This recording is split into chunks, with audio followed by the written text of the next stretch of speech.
Welcome back to Biographics. I'm your host, Eric Malachite, and today's video is one that has been a long time coming. We are discussing the inspiring and tragic story of Anne Frank, a quiet young writer whose words would go on to inform the world of the horrors not of World War II on the fields and skies of battle, but of the Holocaust going on in the background. Powerful words that would not only win a Pulitzer, but also inspire world leaders like Nelson Mandela to fight against prejudice, with a script authored by Justin Crockett. If you enjoyed today's video, then be sure to check out his website, which will be linked in the description. Also, as a note, due to the nature of the content, I will be refraining from making side commentary in this video. With that said, let us begin.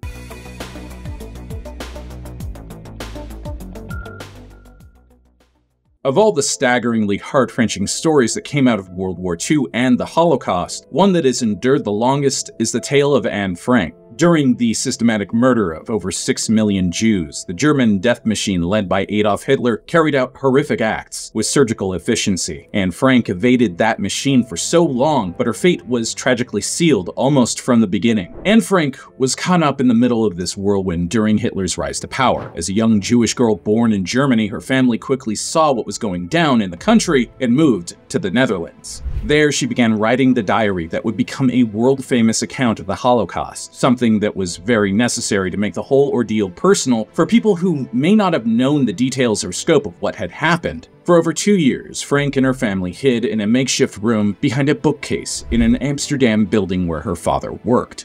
The entire time there, until she was captured by the Nazis, Anne would write her thoughts and dreams into her diary, while the world outside her hidden walls went to hell. After the Second World War ended, a few helpful hands saw to it that Anne's diary was made available to the world. It has since been a brutal reminder of what humanity can be capable of at its worst, and what humanity is at its best. Here is a single brave girl's story of survival and fear in one of the darkest chapters in history.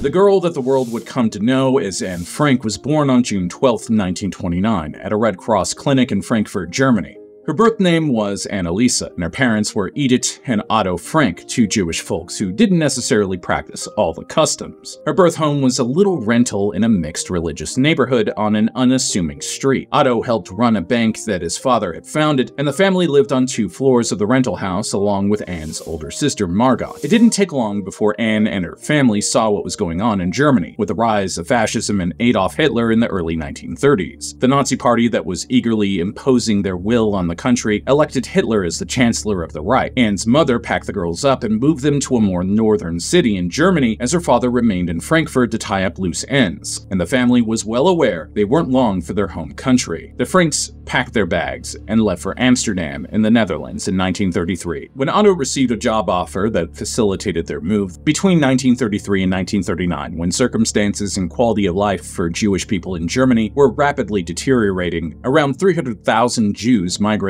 away from the country. The Franks settled nicely into their new digs as her dad started working at a fruit extract company, and the 2 daughters got enrolled in school. Anne began studying at the 6th Montessori school in 1934, and while she had some trouble adjusting to the Dutch language, she soon showed herself to be an exceptional student. The school would eventually bear her name in 1957. The family of 4 began laying down their own roots in an area of Amsterdam where many other German refugees of the Jewish faith had settled. Her dad started up a company of his own in 1938 that specialized in herbs and spices used for sausage production. Anne felt more and more like she was at home in her school and struck up fast friendships. That little bit of stability and peace came to a halt in 1940, when the Germans, who had already started invading countries like Poland and Denmark, set their sights on the Netherlands. Almost immediately, the Franks began running into the same kind of religious and ethnic persecution that made them flee Germany. Her father noticed this and thought that escaping to the United States was their only bet for safety. He filled out applications for visas for the family, but tragically they were never processed because German bombings that were commencing in the Netherlands destroyed the consulate building where all of that paperwork was kept. It appeared that they were stuck in Amsterdam for the time being. This was just after the summer of 1941. Germany was literally lashing out against the whole of Europe and had just attacked Russia, whom they had signed a peace treaty with several years before. After the Germans invaded Amsterdam, the occupying forces that took over set into place all sorts of restrictions and regulations regarding Jewish citizens. They were made to register with the new regime and were subject to residential and educational segregation. Indeed, Anne would lose her spot in her beloved school and instead began to attend a Jewish school in another part of the city. Things would continue to deteriorate rapidly for Anne, her family, and countless others around the continent.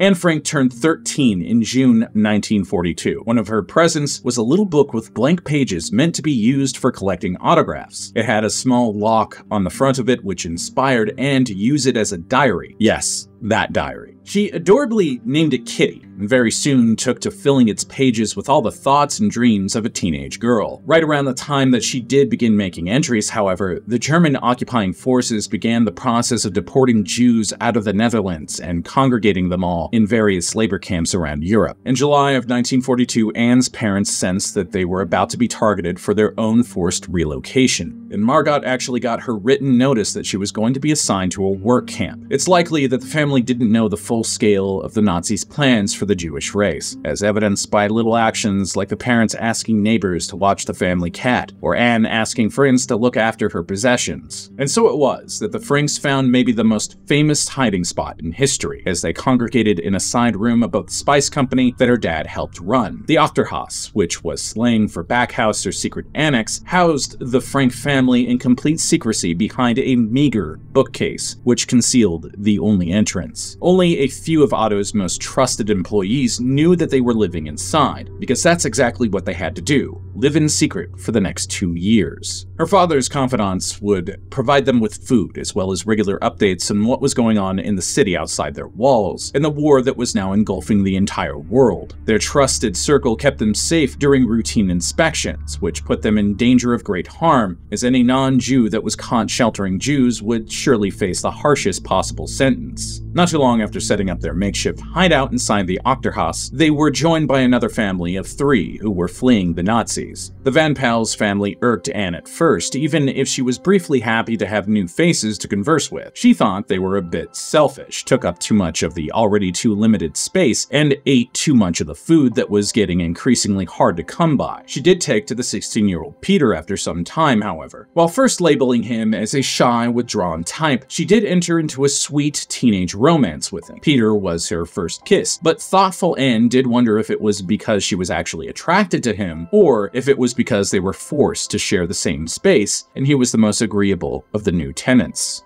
These attractions, feelings about household tensions, and thoughts about the state of her relationship with her family members were all ideas Anne Frank laid out in her diary, which was honestly becoming her best friend of all. She often held jealous emotions toward Margot, which seemed to stem from everyone around her praising Margot's natural warm kindness. Anne was a little more blunt, but their forced closeness in the new situation did seem to cool things off a little bit. One such entry in her diary shows what Anne seemed to think of Margot's burgeoning maturity. Margot's much nicer. She's not nearly so catty these days and is becoming a real friend. She no longer thinks of me as a little baby who doesn't count. Anne loved her father most of all. Her writings seemed to show. That strong love sometimes manifested in negative feelings toward her mother Edith. For a long time she harbored resentment, which in hindsight was most likely young teenage feelings that often get targeted towards one's parents. Anne went so far as to write, "She's not a mother to me." Being as thoughtful as she was, she later looked back on these entries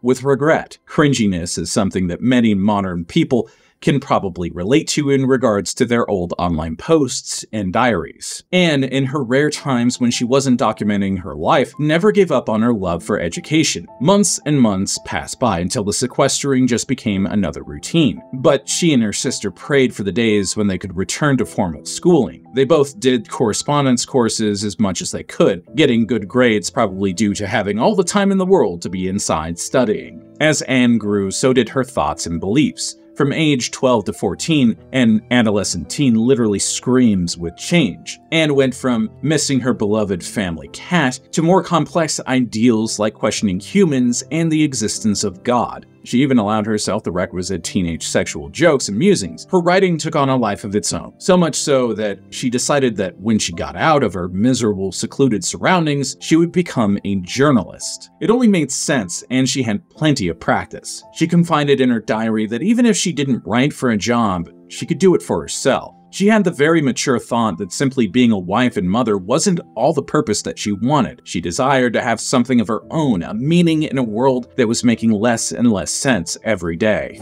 On Tuesday, August 1st, 1944, she looked again for meaning. She addressed the entry to Kitty. She examined why she felt she had two sides of her personality, one cheerful and extroverted and the other more refined and subdued. She fought with herself on those pages, annoyed that she had to almost put on a face so that her true self did not risk being vulnerable, exposed, or hurt. Her exasperation at being let down by people made her end the entry with, "If only there were no other people in the world." 3 days later, the Germans would storm the building, discover the Achterhaus, and Anne's innermost thoughts about people would, in this case, be proven true.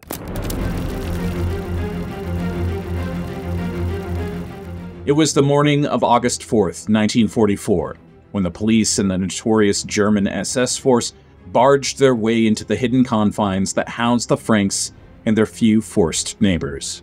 The causes of them being discovered and arrested haven't entirely been clear. One theory is that a relative of one of Otto's trusted employees was a Nazi sympathizer for some time and had a problem with the way their father was helping and harboring Jewish people. Other more modern discoveries offer alternative theories for the betrayal, from random ration card fraud investigations to networks of informants who helped German authorities root out other Jews in hiding. Anne and her family didn't have time to care about who ratted them out, as they were immediately taken for interrogation at the headquarters of RSHA, which was the Reich security complex that was headed by the infamous Nazi Heinrich Himmler.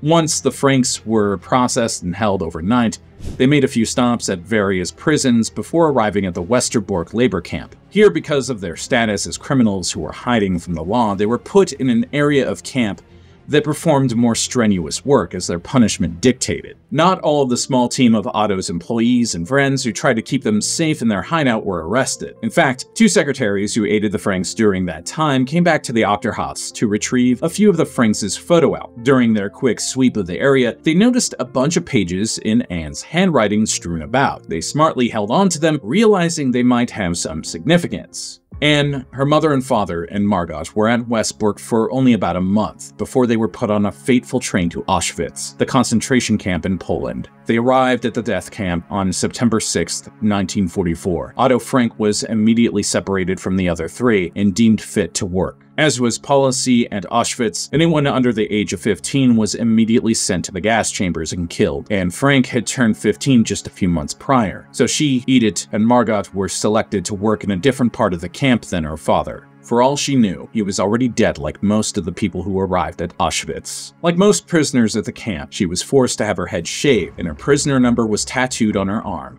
The section of the camp where she worked had the inmates hauling rocks and laying sod. Being as clever as she was, Anne was able to obtain extra bread and items for her mother and sister. When they weren't working excruciating hours, they were all stuffed into barracks, where overcrowding led to disease and death for many. Anne herself developed numerous skin infections, to the point where she and Margot were put into an infirmary. You might be picturing a sterile medical environment, but even this place was murky, dark, and pest-ridden. Anne's mother, who was basically starving herself to ensure the girls ate something, would pass bits of bread to them through the crumbling infirmary walls. Anne's scabies infection actually prevented her from being sent to another labor camp in October 1944, but she and her sister were shipped to another notorious death camp later that month. As Allied forces worked to push the Germans back to their home country, more and more concentration camps throughout Europe were liquidated, and prisoners sent closer and closer to Germany. This meant that the Frank sisters ended up in the Bergen-Belsen camp in northern Germany. Of the nearly 8,000 prisoners who were relocated, Edith Frank was not one of them. She would soon die at Auschwitz of starvation and disease. Anne was not faring much better at Bergen-Belsen. Conditions were atrocious, as authorities had put up makeshift tents to handle the overwhelming amount of people who were flowing into the camp. She was emaciated, starving, and exhausted. She came across two friends from back home in all the chaos at the camp. She was able to converse with them here and there, but her acquaintances were well taken aback by her appearance. Everyone was seemingly resigned to their fates. Margot was also terribly sick, and the girls both assumed that their parents were dead. Frank wasn't entirely pessimistic, though. She spoke to her old friends about her desire to turn her diary into a novel once the war was over. She had hope, and she still had ambition. The barbed wire barriers and constant specter of death around her could not entirely kill her will. They would, however, kill her body. And Frank died at the age of 15 inside Bergen-Belsen sometime in early 1945, just weeks before the end of World War II and the eventual liberation of all the concentration camps. We don't know the exact cause of her death. Right around that time,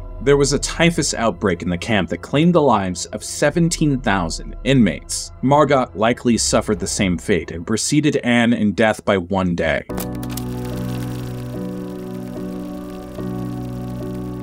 Otto Frank left Auschwitz in mid-1945 and returned to Amsterdam. He had survived the unspeakable horror of the Holocaust and hoped to now find the rest of his family. Within the next few weeks, he would learn that his beloved wife had died, as well as his two beautiful daughters. Not long after, he spoke to Hermine Gies, one of his secretaries that had worked for him at his factory. She also was one of the members of the tight-knit group that helped the Franks hide in their secret annex that was connected to their workplace for over 2 years. She handed over a whole slew of papers that bore the handwriting of his little girl. Within this trove of notebooks was her personal diary. He would never get to hold his daughter Anne again, but he did now have in his hands years of her thoughts, feelings, and loves. Otto was amazed by how meticulous a record Anne had kept during their time in exile. He also didn't know how beautiful a private world lived within her head. Anne wasn't the most vocal person in the world, so to hear some of these thoughts for the first time must have floored him.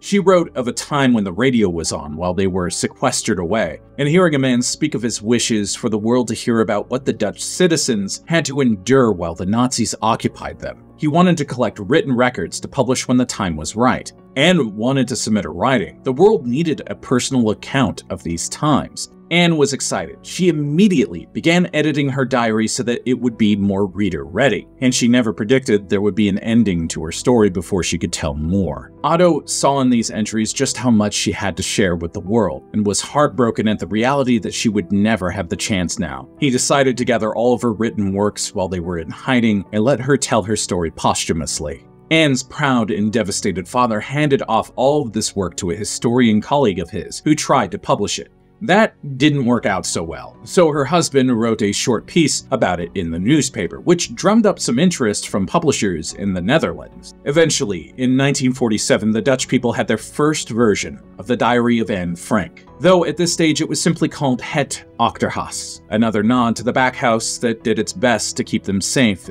as the world burned. The following years would see the book slowly gain audiences in other countries, be turned into a Pulitzer Prize-winning play in New York City, and become part of curriculums in many schools. This meant that many young people Anne's age would have some newfound perspective on just how precious their childhood is. Anne Frank would become a symbol of the Holocaust as a whole. Her childhood home in Germany and her hiding place in the Netherlands became worldwide landmarks. World leaders and presidents would use her words as ways to temper aggressions between nations, lest the world be thrown into the kind of upheaval that ended her life. Her diary made the world more aware of the Holocaust than maybe any other single work. And that's probably true. I mean, off the top of my head, the most impactful works that I can think of that are similar in their scope would be Schindler's List and Maus by Art Spiegelman, which is sitting behind me on the shelf. If you have a chance to read The Diary of Anne Frank or Maus or both, do it. They're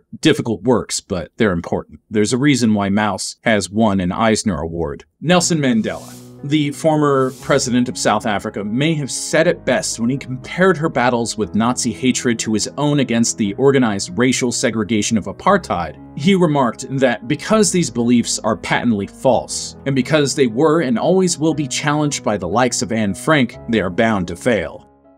I hope you enjoyed this video, as somber as it was, and that you have a new perspective on what it means to be human, the importance of childhood, and why writing is such a powerful thing. Who knows what other amazing things Anne Frank might have been able to do had her voice not been silenced so young. You can read more by Justin on his website, Business Handshakes, linked in the description. I'm Eric Malachite, and I'll see you next time, Space Cowboy.